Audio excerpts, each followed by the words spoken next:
go live. Let's see how this is. Okay, we're live.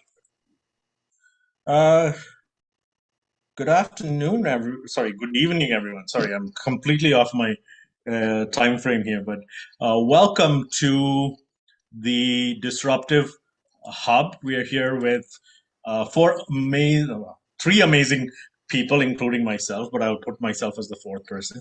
But we're here to have a very important conversation on the reluctance to improving diversity and inclusion.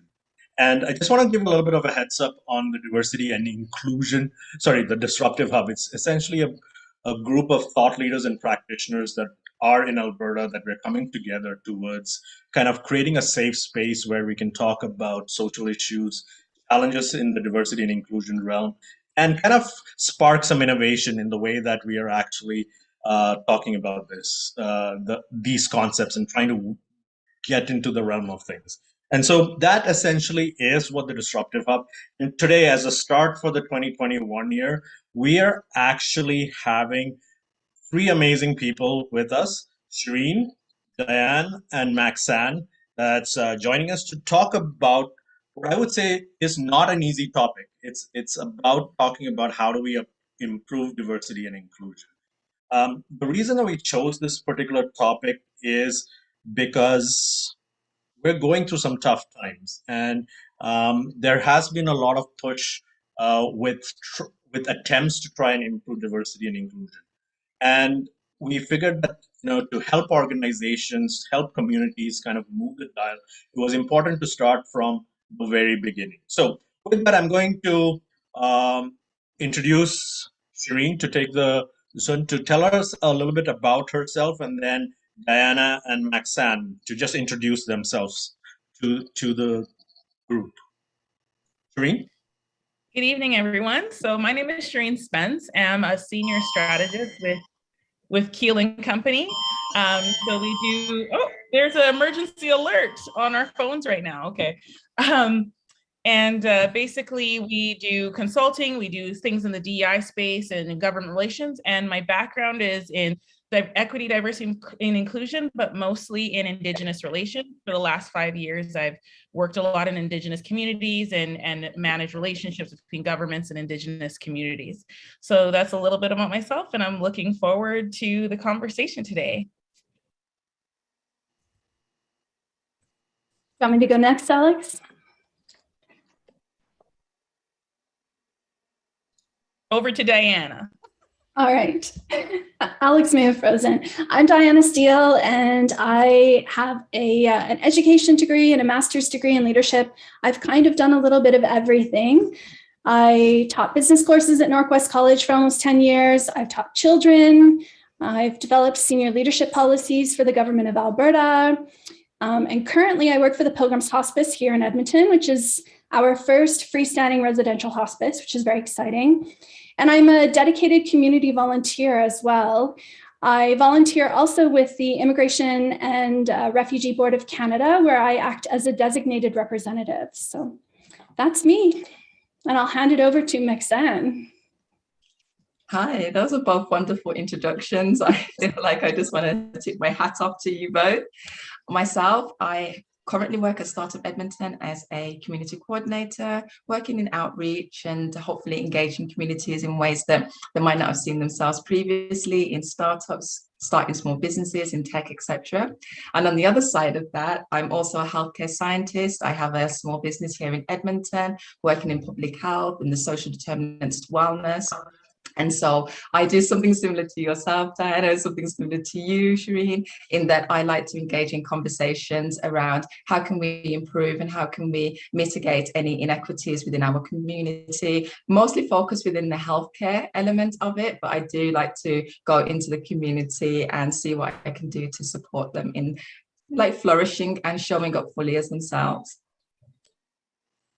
Thanks, Maxan. Thanks, Diana, and thanks, Shireen. My name's Alex. I'm the founder and chief disruptor with Next Evolution Ventures. Kind of came up with the idea of the Disruptive Hub. And I use the term chief disruptors because I like creating trouble, technically. And that's always been my forte, is to steer things up, but with a good intent in mind. And so we created Next Evolution Ventures, being a social enterprise, to try and integrate an innovative thinking with a diversity and inclusion lens to try and solve issues on the social side of things, but also helping organizations and communities be better versions of themselves. And so with that, let's get started. And for those that are on our app, so are watching live on YouTube, I do want you to kind of be interactive with us as we go through this. So we've got slido.com, use the hashtag NEV2022, and we're going to have a little bit of an interactive poll as we go through this thing. So the first thing up front for us is the question. We are saying there's a reluctance against to improve diversity and inclusion. Is this a myth, or is there some fact to it? Like, that's my first question. Like, everybody goes like, what are you talking about? Come on, we're all diverse and inclusive. But there's a group of people that still feels, you know what? No, it's not inclusive enough. And so the question is this a myth or a fact? And that's the first question I have out there to start this conversation and go through that. So whoever wants to pick it up from here, go ahead.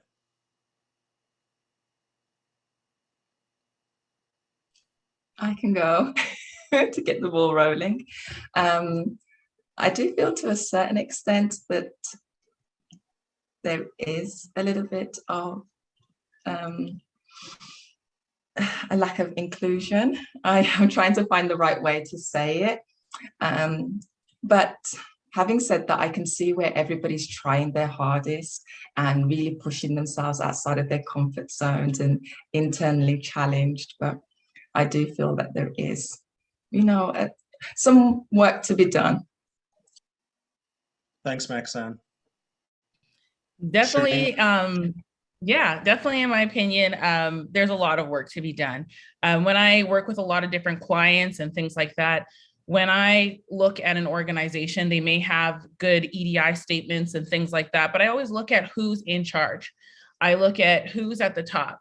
And right now, a lot of boards and still a lot of senior leadership and management teams are still not inclusive or reflect the communities that they serve. So in that case, a lot of people have a misconception that diversity and inclusion is just a bunch of different people that from a bunch of different backgrounds that work at a place. And they don't understand many of the times that it's not just about that. You can have many different people from many different places, but if they're all in the lower levels, that presents challenges too. So the first thing I do when I go into an organization that's asking me to review, and look at, do an EDI audit, is I look at their management and their leadership team, and I see if there's equity, diversity and inclusion there. Thank you, Shireen. Diana? Yeah, absolutely. It's a fact, Alex. I don't want to give away too much because that's the topic of my my question. So I don't want to state all my reasons right now, but certainly there is a resistance to improving diversity and inclusion. I don't think it's for mean reasons at all or spiteful reasons. I think it's, as I mentioned, for I'll talk about it in my topic when it comes up, but a little bit of not knowing exactly where to turn or feeling a little bit afraid of tackling that subject matter. So I'll get into more detail about that later. Okay. So my thoughts about it, and I know some of you just got a little bit shy in expressing it. I'm a little bit more direct towards it. I think that there is good effort there's good intent towards trying to be diverse and inclusive, but there is a lot that needs to be done to jump into the field of true inclusion in many ways. And there is a feeling sometimes that a lot of organizations and communities are doing it for the sake of just meeting compliance or for brand reputation in many ways. And I think inclusion has to go beyond that, where it becomes part of the culture. It becomes like second to none when you do it in every aspect. It's not just hiring, it's the the way you interact with employees, it's the way you interact with the communities and so on. So personally, I think we're trying to make great strides, but we're still far away from heading in the direction that needs to be done in this line of work. I would like to add something, and as an expansion on my earlier points too. I try to have conversations because some of the things that people will see when I start to talk about diversity inclusion, like, okay, it's going to be from the Black experience. And so they're already biased before I've even opened my mouth. So I'm like, have you considered that your place is not actually physically accessible? Like, have you considered that you have a million stairs to get into this building? And I personally find it difficult to walk up all of those stairs. And so that's a factor. I'm not necessarily speaking to inclusion in terms of, do you have representation of me on the walls? And it's nice to see visuals of people of color and the richness and the diversity, but it's inaccessible. You're not even live captioning some of your programming, like something as simple as that. I live caption pretty much everything. And so it's just conversations that can expand outside of what the expectation is, especially because I'm a woman of color.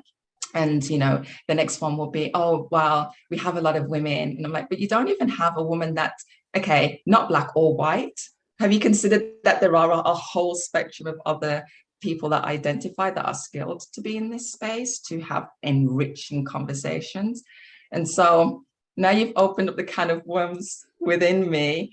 But like I said, there is always opportunities. And I think that people are just, and I know that's another part of us talking about the reasons, but there's so much more to inclusion and diversity. It is more about being equitable.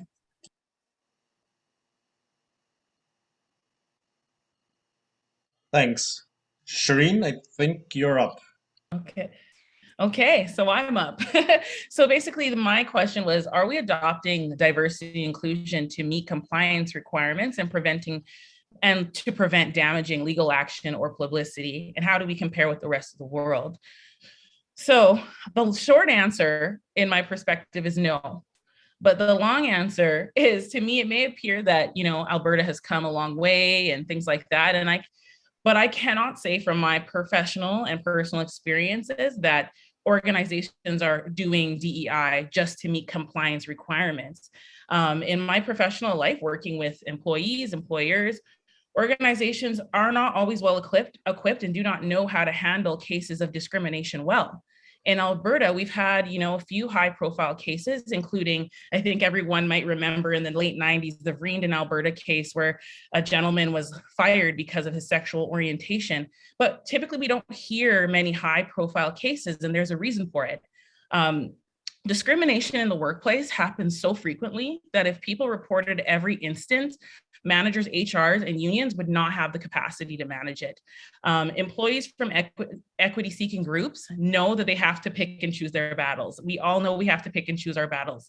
And when we have reported it, or when people have reported it, many times it's just not handled well. And so people are deterred from making complaints. And in Alberta, because we're talking about compliance, we do have the Alberta Human Rights Act that forbids employers from discrimination, but enforcement is very tricky. And when human rights violations have been committed, from what I've seen and in my experience, employers have much more resources than the employee to fight back. I have personally seen myself, employers strong arm complainants into silence by withholding severance packages, or when legal action is pursued against the employer will drag out the situation until the employee has no further resources to fund their case. And this happens a lot more often than you think. And we don't hear about it because of the signed releases that are basically non-disclosure agreements. And also, if an employee chooses to go to the Human Rights Commission, it's often a negative experience. And I'm not talking poorly about the Alberta Human Rights Commission. They have a very important job, but due to a complex and onerous process, I have spoken to some local human rights lawyers in conversations, and they have also agreed that this is a difficult process to go through. And if you can navigate the process, the office is so backlogged and it can take years to get a settlement. And employers know this. So with their resources, it's very easy to discourage employees from pursuing anything further. And for the brave ones that do, it's a very mentally and psychologically taxing experience. And if your work, this is for people who are not unionized, and for people who are unionized, they can't even seek, most of the times they can't even seek legal action. And many unions have a hard time navigating these issues and can sometimes discourage employees from filing grievances or complaints to keep the peace with the employer. And just a quick example, because this is a longer answer, but last year when I was on a project with a very large cross-national employer to work on their EDI strategy, I had the opportunity to engage with diverse groups of employees from coast to coast, like all the way from Atlantic Canada to BC. And it was very eye-opening and showed me that we have so much work to do. Many of these employees shared their negative experiences. Many of them were crying and showing a lot of emotion about discrimination in the workplace and how hypocritical they felt that their organizations were, because so many organizations have these flowery EDI statements, but no accountability and action when things actually go wrong. And from making the complaint to the resolution, you have management, HR departments, and unions that are just not equipped. And they seemingly are more worried about the liability if they do admit to being a problem, frankly, because HR's job is to protect the company. And I think the reason why we aren't seeing, why we're not aware of how rampant these cases are, not only because of lack of reporting or non-disclosure agreements, but when we actually do hear of these incidents, the news, authority figures, and politicians like to dismiss them as one-offs and we all have heard the "that's not who we are" speech. And we hear it all the time, but yet the data does not show that in Alberta or anywhere else. We have strong data that reflects how rampant discrimination is in the workplace, and we have to accept that as a reality. And once we do it, we can work together to mitigate it. So that's my long answer. No, thank you, Shreen. That actually opens up the conversation quite a bit on so many fronts. Diana and Maxam, would you like to chime in on this particular point? And then I'll kind of bring up a question that I have based on what Shreen said right now. I'll just add, I thought it was interesting, as Shreen mentioned, that the capacity that human resources would need if every single person came forward with their complaints, it would be overwhelming. They wouldn't be able to handle it. So yeah, that interesting point, Shreen. I really appreciate the points you made as well. I think back at my experiences on a personal note. I'm European, so I've worked in many businesses that were predominantly white, and I never felt any racism, so to speak. Microaggressions, maybe tiny, but not that much because I come from a science background, so that kind of spoke for itself. But the most racism I felt was actually here in Alberta, in Edmonton. But the difficulty I faced in working in nonprofit, particularly, was that we didn't have a HR. We had an ED. So who do you go to?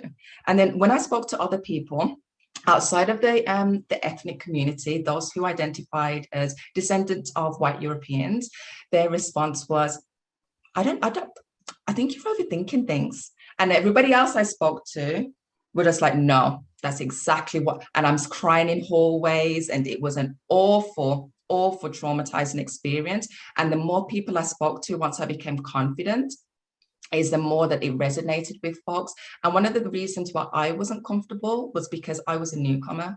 Even though I've got PR, even though I'm in here as a scientist, even though I am highly educated in some spectrums, I still didn't feel confident in this new territory to say, look, what you're doing is atrocious. And I know that there's a lot of other people in this community that are just like, who do I speak to that's not going to say, you're wrong, you're overthinking it? Can you document everything? Can you record the conversations you're having with this person? Can you track every email? It's like, whoa, that's a lot to do. It's a lot, but then people do. And then when you do, you're dismissed. Sorry.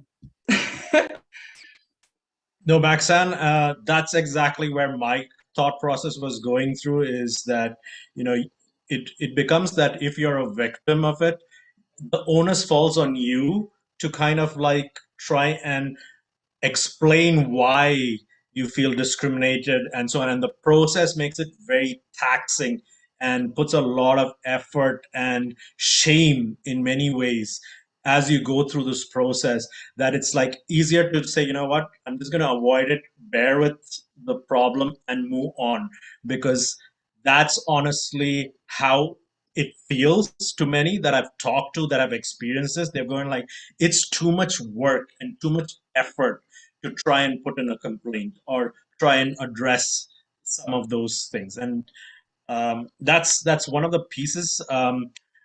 Shireen, you have more experience on the human rights piece, like, and so for people who are in the audience and those who are in the audience, you have a chance to go to the poll and answer the questions on Slido. So please do that if you can.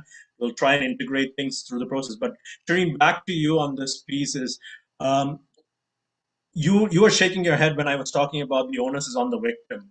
Like, and how does the Alberta human rights piece connect to try and make it easier for somebody who goes through this process to feel comfortable to do that? In my experience, Alex, and working with other people who have come to me to help them through the process, I'm not like an official person. It's just people come to me for these things a lot. And I have helped them through. And the human rights process is so onerous. You can call them, and yes, there are some people there that give you the right advice, but then when you actually have to submit your complaint, the amount of paperwork and how just tricky and complex it is. I actually spoke to a human rights lawyer, and they actually, like, it's actually better just to get the lawyer to do it for you, because that is how difficult for people to do it on their own.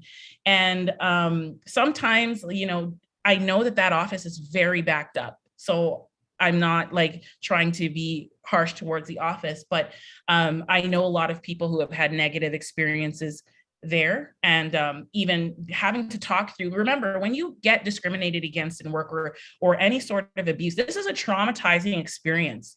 So to continue to have to tell your story over and over, document everything, that is, you're re-traumatized every single time. And so I just wanted to say to everyone out there, because we all know that if you're from an equity seeking group, you have experience for the most part, some sort of microaggression or some sort of issue in the workplace. You are validated. I know a lot of the times we are gaslit and we're told, no, that's not racism. And, you know, you're going to HR, you're going to the union, people that are, and a lot of the times it's people that are not from equity seeking groups trying to tell you what racism and what discrimination is. And it's like, you think to yourself, like, what makes you the person to adjudicate whether something is discriminatory or not? Right. And then they don't have that, you know, education or background or lived experience to back up their statement, but yet you have to prove to them. So in that, just saying that, you know, dealing with the administrative process, I can understand why people don't want to do it. Thank you, Shireen. Thank you very much for that. I think we'll be moving on a little bit because I think we want to get to some of the really chunkier pieces about the real question, which is the reluctance piece. And I don't know who has that, who's going to lead that conversation for us. That's me, Alex. That's me. So my topic is to address the reasons for resistance and why organizations and people position themselves as distant from D&I issues. So I have a number of reasons I think this is happening, and I'm hoping that you guys will help build on them if I leave anything out. The first one I wanted to talk about is an unknown start point. If you have a small company, as an example, you're company X, and you really want to be progressive, do you know where to find the resources and how to get started? So that's the first one, just maybe not knowing. The second one for any sized organization is money. It might be hard to justify an EDI initiative during maybe a recession or a pandemic, or just insert whatever financial excuse you want to in here. They have lots of them to choose from. A lack of support as well. As you mentioned, Alex, it has to become part of the culture. So you need buy-in from every single employee in the organization, or it's not going to work. The next one is a lack of tools. You have to make sure that your metrics are being tracked, because you have to know if you are being successful in what you have set out to achieve. So if you don't have the right tools and you're not measuring your success, it may not be working and maybe you need to stop a lot earlier. And then the last one, and this is in my opinion, probably the biggest reason for resistance, but likely the least talked about or at least openly admitted, is that they are scared, they're terrified.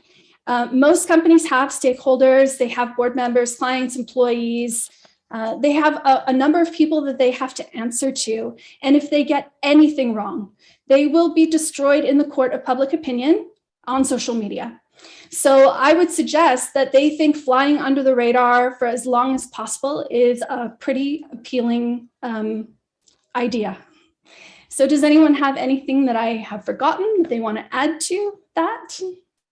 Sure, I'd like to add something. I think that in addition to all of these, the points that you mentioned, I think especially in the Alberta context, they don't think that there's a problem. Why do we have to do this? Why is EDI being forced on me? I've had conversations with people from everywhere across the aisle, because I like to have conversations with people that disagree with me as well. And they're like, I feel like this EDI stuff is being forced upon me.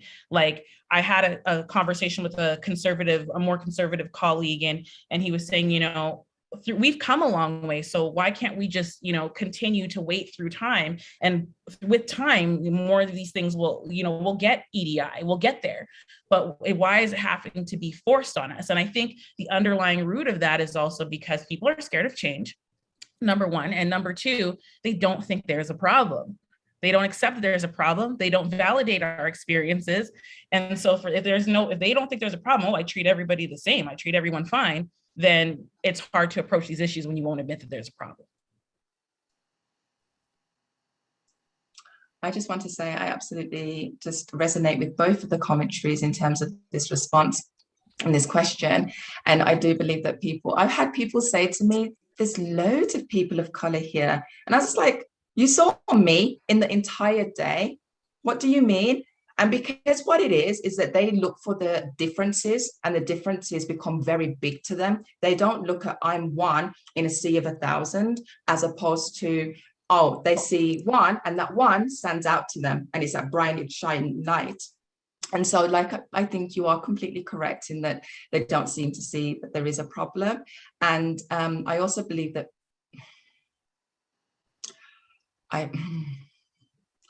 that it also pushes certain people off their pedestal of power. And so they don't feel comfortable with that. They are the default in certain cases, especially when we're looking at positions of high leadership. For example, you'll see a lot of organizations and businesses where their frontline staff is the community that they're engaging with, who's just above minimum wage, but the person who spearheads the plans are maybe a person that doesn't necessarily represent the community that they're engaging in. I'm just saying that there seems to be a pattern and a trend that seems to be a little consistent.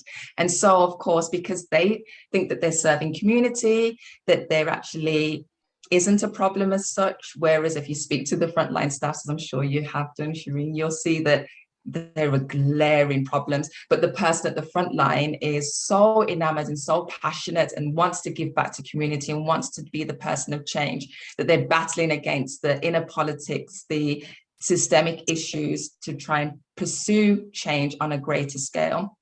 So we have this problem where you have folks at the front line going and doing the work and their due diligence, but they're also being crushed and going through trauma, and then the system in of itself is messy. They don't see that there is an issue that requires just even a peek, just have a little look and just see, just become aware and cognizant of what's actually taking place. And yeah, but I noticed that it's a little bit of a power thing because they see themselves as coming down as opposed to equity, where we're saying let's equal everybody coming up. So that's my perspective, and I would be interested to see what your thoughts are in regards to that. So I'm actually going to go here because we are doing actually a project as part of my company. We're actually looking at the top 3 tiers levels of administrative leaders within public sector, health sector, innovation sector, like all the different sectors in Alberta, including private sector. And we're still in the very infancy of this project, and we're sticking to some of the public sector entities. And by and far, the information that's provided right now is very indicative of the fact that the people in power in the top 3 levels happen to be predominantly affluent males in their mid-50s.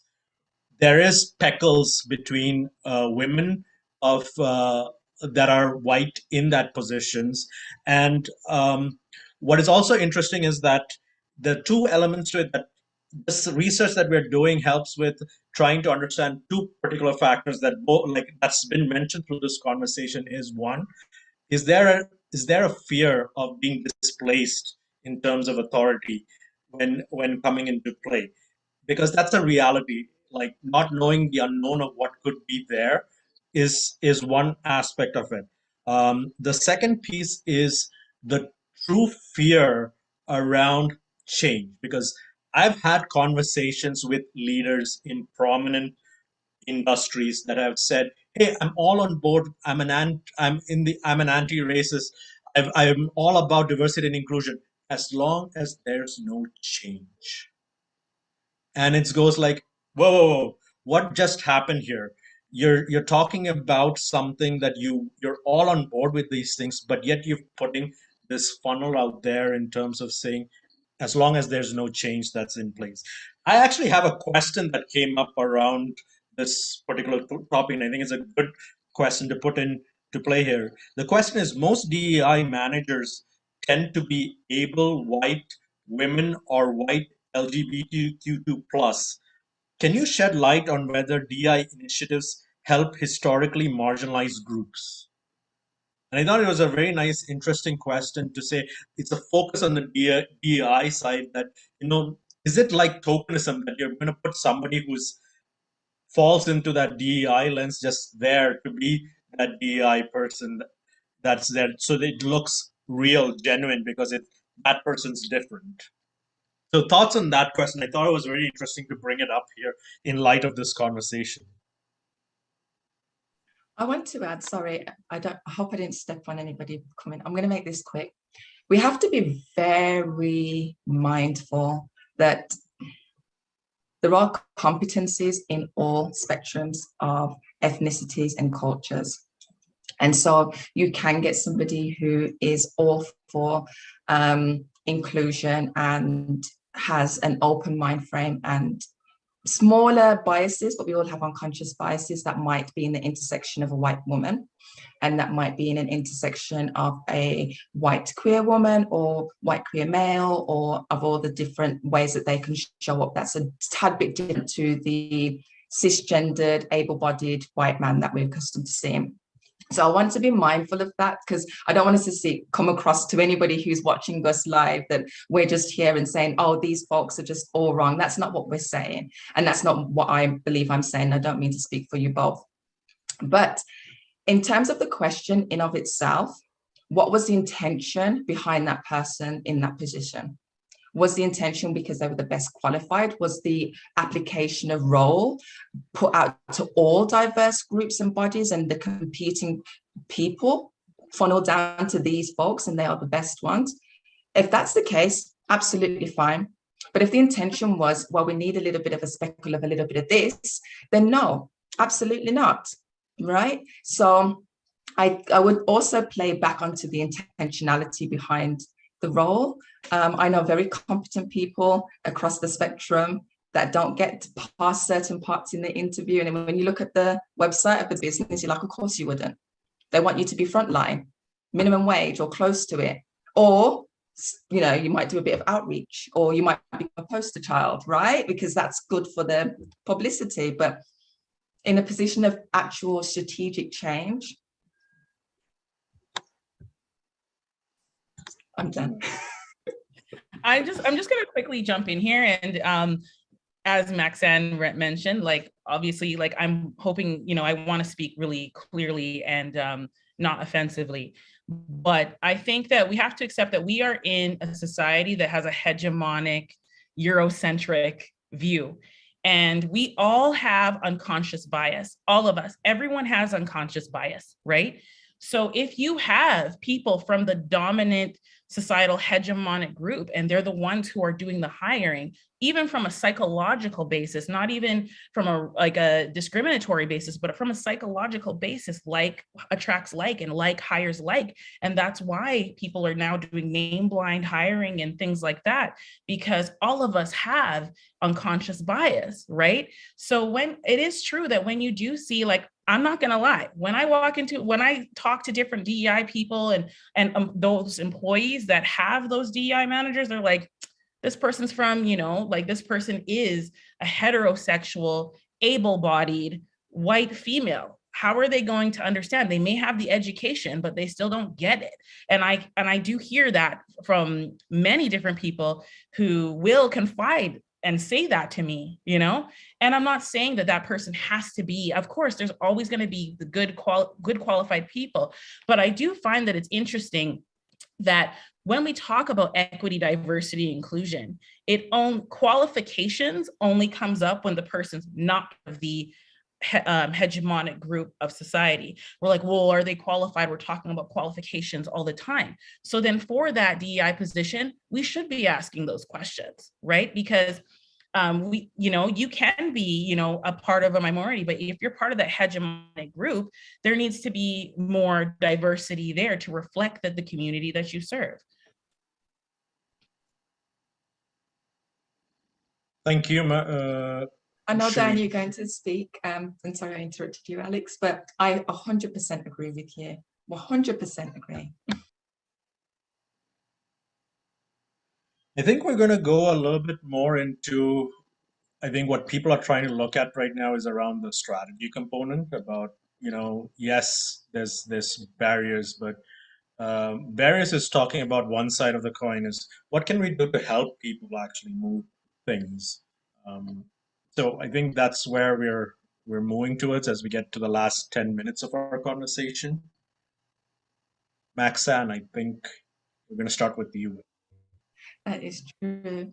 So in terms of barriers, did you want me to share Okay, so the comment that we have here is, what are the potential strategies to overcome barriers to resistance and work towards building inclusive workplaces and communities? So in relation to that particular question, I'm currently working on a strategic plan, and I did my assessment of the place that I'm working at currently, and I walked in, I actually previewed their social media tells you a little bit more than a website can. And when it comes to improving those, I think it's always, it's a little difficult because you're having very courageous conversations very early on, and you're not being brought in as a consultant to have these courageous conversations. So you have to titter between the fine line of pushing too many people outside of their comfort zone, which becomes threatening to them. And as a person, especially as a Black woman, that can be the power word is intimidated, aggressive is their default when you have any confidence around and you can articulate yourself, and you might use words that they might not be familiar with. So it can be a bit difficult. However, it depends on the organization. I caveat that too. And so when it comes to reducing these, it has to be a concerted effort. It has to be intentional. And so even in conversations that I've had where I work, I'm like, it has to be intentional. I don't want to hear, oh, this quarter, that quarter. I want to hear years. If I'm not hearing years, it's not something I can stand by, because for me, it's performative. Years is how long it takes to unravel the thread of what pre-existed. Years is what it takes to build a solid foundation where community who speaks about you behind your back in closed rooms really knows that you are what you say you're about, and you're not just doing a one-off thing because it's a Chinese New Year or it's Black History Month, right? And so that's where I'd say being intentional and doing your due diligence and all these questions before you go to community, before you start to engage in your team members, write them down and look to answer them. I'd like to add that, you have to be ready to have tough conversations. In my experience, I've led truth and reconciliation initiatives. And one of the things I love to share is you cannot have reconciliation without truth. And you have to be able to face that, you may not, your organization, whether small or large, may not be as progressive as you think. And that's okay. The fact that you acknowledge that already means you're on the right track, right? But one of the things that I can say is a tangible thing for you to do. I think there's 3 areas of focus in EDI: recruitment, retention, advancement. So look at how you're recruiting people, your recruiting strategies, things like that. Retention. This is one that I think is really, really useful, and it's cheap, so you can't complain about price. Doing an internal census. And asking questions specifically directed to your equity-seeking employees, and continuing to do those internal censuses every single year and see how the progress of your EDI initiatives have done, because it makes sure it's anonymous so people can answer freely. And may continue to have that accountability piece is huge. When you do those sorts of censuses and actually publish them, there's a sense of accountability, and say, you know what, this is where we are right now. This is the plan. This is how we're going to approach recruitment, retention, and advancement for EDI. And then here are the results after Q2, Q3, but you can do it annually. And when you do it annually, it buys in that public trust that you are actually committed, because there's so many times we go to so many different organizations and this is a checkbox activity. And I can always tell when it's a checkbox activity. And I have gone to organizations and employers and said, this seems like a checkbox activity. And, especially in terms of truth and reconciliation, because that's most of my experience. And I'm like, I don't want to be a part of this unless you're actually committed to what reconciliation is and considering Indigenous worldviews into that, right? And until you're ready to confront that, then don't bother. But when you're ready, it's okay that you're not going to be perfect. It's not about perfection, it's about progress. Alex, can I say something? Go ahead. And we only have a few minutes left here. So I'll come at it from a different perspective. I'll come at it from the perspective of society, not the employer or an employee, but we need to be open as a society. And then we also need to be patient and forgiving when someone gets it wrong. Because if they're willing to try, there's nothing more that drives me insane than watching someone be crucified for making an effort, because then they're done, we've lost them, and then they'll never make an effort again. So yeah, just asking society to sort of take a step back and embrace what's coming and just give your best effort in being graceful and forgiving, because we're not going to be perfect. We are going to get it wrong sometimes. I love what everyone has said, because it really comes down to like a couple of things that stood out for me through this conversation was the fact that, it's understanding that you got to understand the truth, like settle down to really understand where you are. This goes with the fear as well, because the world of EDI is changing on a daily basis, and it's growing, and it does look very intimidating in many forms. And I think what I have to say is, if you decide that you want to try this journey, it's okay to start at the beginning. Like it's okay to say that you're not EDI compliant. That's the first step to say, you know what, I want to make a change. You don't have to be this big organization that's all EDI compliant. It's going to take time, it's going to take effort to get there. But the first steps to realize, do I want to do something about it? And we can step it up in small spaces to go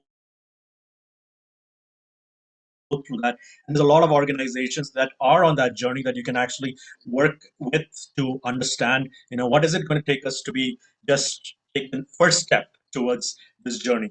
That's a huge thing in itself. Once you start building that momentum to say, I want to do good for my people and the people that work for me, and I value the people that work for me, regardless of demographics, regardless of gender, regardless of abilities in many ways, it starts you to actually engage in a much different way. And to that point, I have to mention it, like, look at us on the panel here. I'm just going to state the obvious. Apart from me, everybody else is female. And you're not typically what we call as an Albertan here.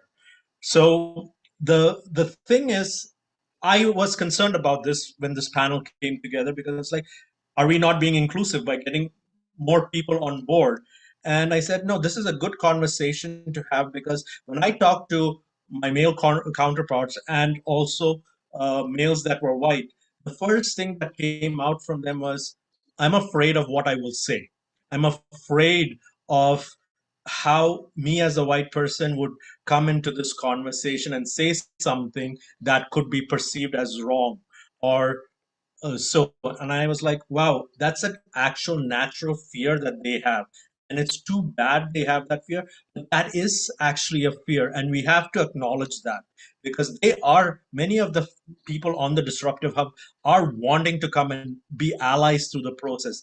But they're also scared of how they might be perceived, because there's a lot of anger because things have not been done in the past. And so, I think this was important, because I was like, no, I want to talk about it. I asked permission to say, can I bring that as an example here? Because that is an example of a strategy to say, we're here, you're not excluded from the conversation. There is no exclusion. That defies the purpose of diversity and inclusion. It's everybody. Like, the spectrum is across the board. It's like one person's not excluded out here. The whole idea is to have that component. It's really coming down to capabilities and skills. And I know we've run out of time, and I want to put last comments to everybody just before we wind down. So I'm going to start with Max San. Last comments that you may want to put into this conversation before we wind up. My mic didn't want to unmute. Thank you, everybody, for engaging in this conversation with me. I came away with some gems. I'm going to be rewatching, and there's definitely opportunities for me to do better and grow. But I just want to make comments to the person you're referencing to, or the group of people.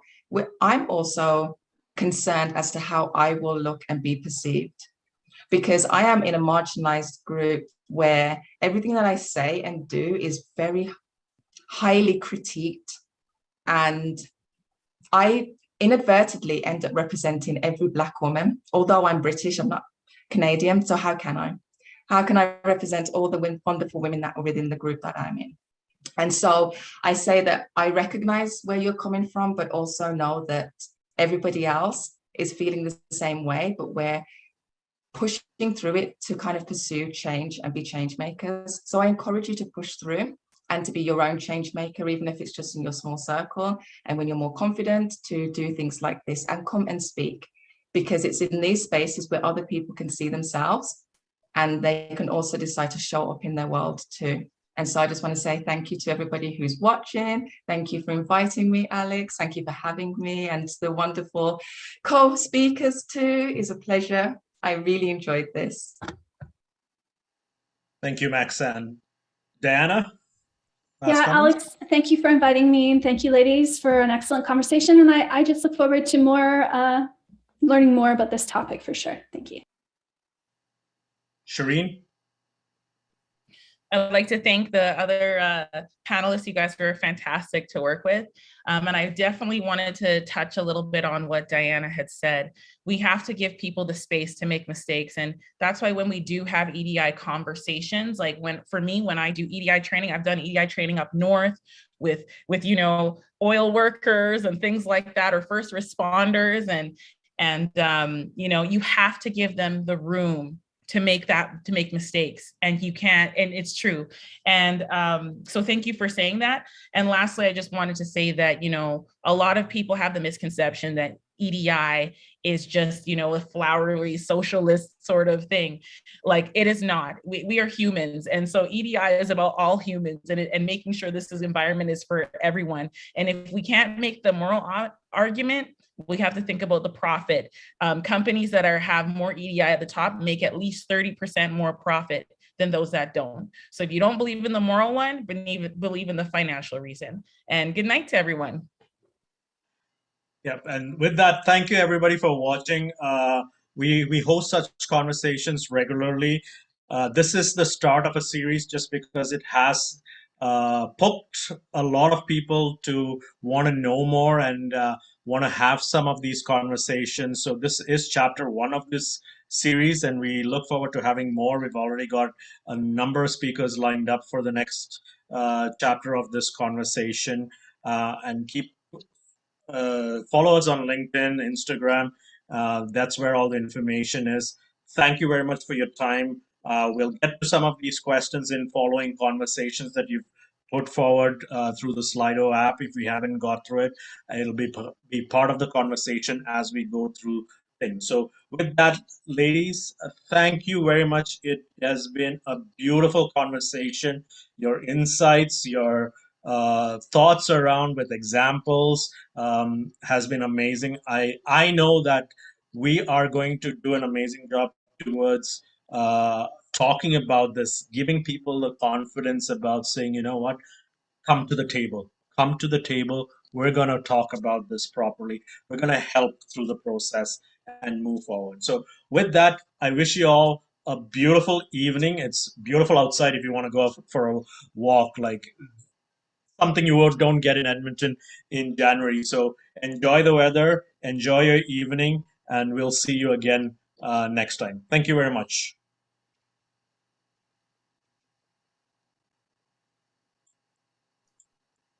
Are we offline? I would love to connect with you, Shireen. Honestly, your mind, your articulation.